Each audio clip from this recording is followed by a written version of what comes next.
Bonjour, j'espère que vous allez bien. On se retrouve aujourd'hui sur la chaîne Enogato pour un dessert très simple. C'est le yaourt vanille à la crème de marron. Niveau calories, on est pas mal. On est pas mal du tout parce que c'est crème et crème de marron et sucre. Mais par contre, qu'est-ce que c'est bon? Très sincèrement, c'est très très bon. Donc voilà, je vous laisse regarder la recette et on en discute après. Allez, à tout à l'heure.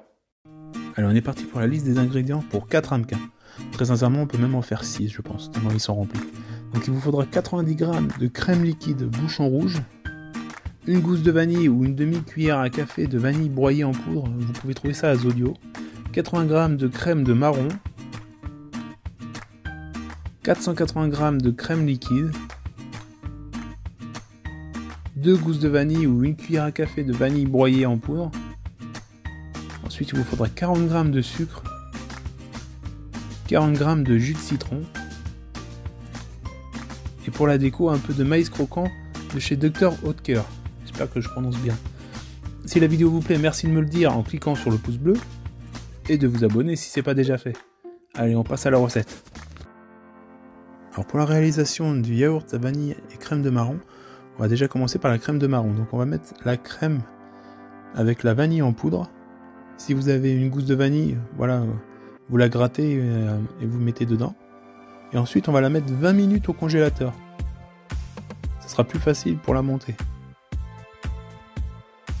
Voilà, vous voyez, une fois que les 20 minutes sont passées, on va rajouter la crème de marron avec.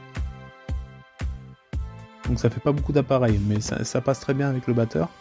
Et là on va monter la crème. Donc attention à pas trop la monter quand même, parce que le fait qu'il y ait la crème de marron, elle peut grainer et du coup ça serait foutu. Donc 4-5 minutes ça suffit largement pour la monter.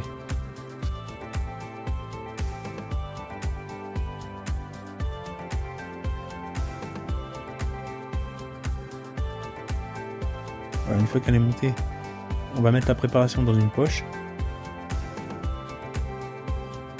Et on va remplir les fonds des ramequins.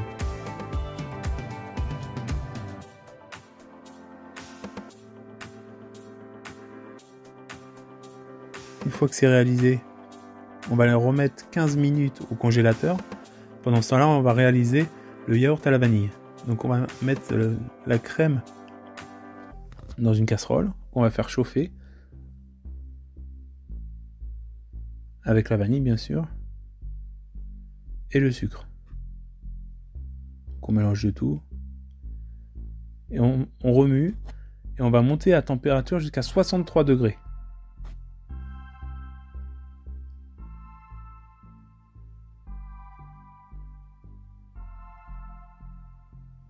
Donc là c'est pareil, ça va prendre 3-4 minutes.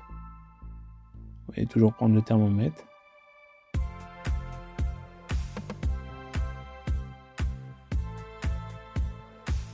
Bon, après si c'est 64-65, moi, voilà, je devais être à peu près à cette température là.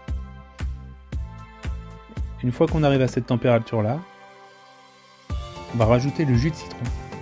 Et là on va voir que ça va épaissir. Donc je pense que la crème avec le jus de citron ça fait un petit peu cailler. C'est ça qui fait épaissir la crème et qui devient du coup le yaourt.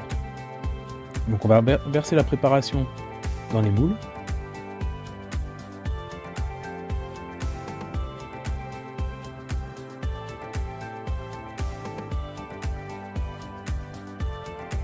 Là, la crème est encore bien chaude, vous pouvez le voir. Et vous voyez comment c'est liquide. Alors très sincèrement, quand je les ai mis au frigo, j'ai eu un doute que ça durcisse. Et au bout de 2 heures du frigo, regardez le résultat. Là c'est top. On est vraiment sur un yaourt hyper crémeux. Là je vous mets la référence du coup pour les maïs, les grains de maïs que je mets. Un petit goût de popcorn, franchement avec le yaourt c'est top. Donc voilà, bon appétit.